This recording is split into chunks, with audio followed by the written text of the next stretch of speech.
Lauren Henry joins us now to break down her story of the day. Hi, Lauren. Hi, Heather.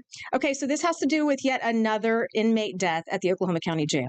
It does. And, this information that we found today pertains to a fentanyl smuggling investigation at the jail.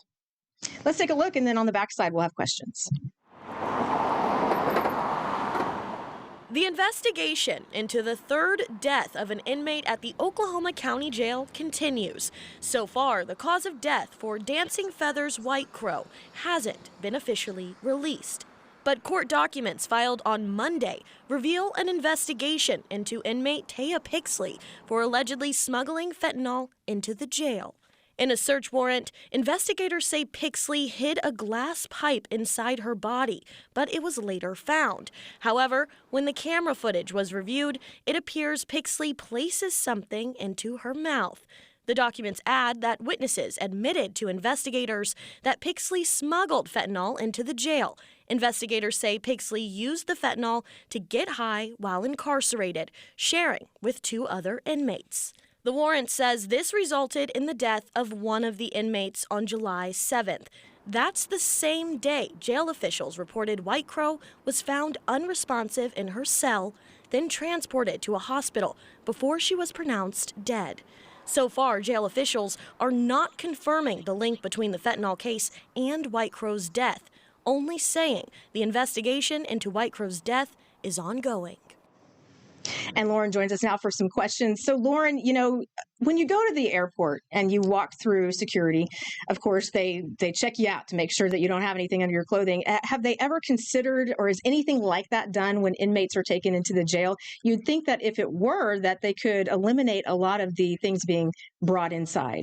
As far as I know, they do go through a screening process, and throughout some of these court documents, I saw that they did find something on Taya Pixley, and that was confiscated. And then, however, upon further review of security footage, they saw that she had allegedly put something into her mouth. Okay, so how did you even find out about this investigation?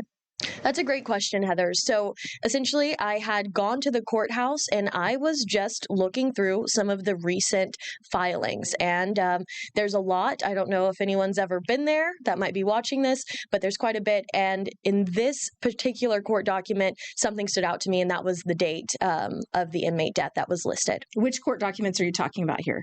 So most of the information I found on a search warrant for Pixley's cell phones.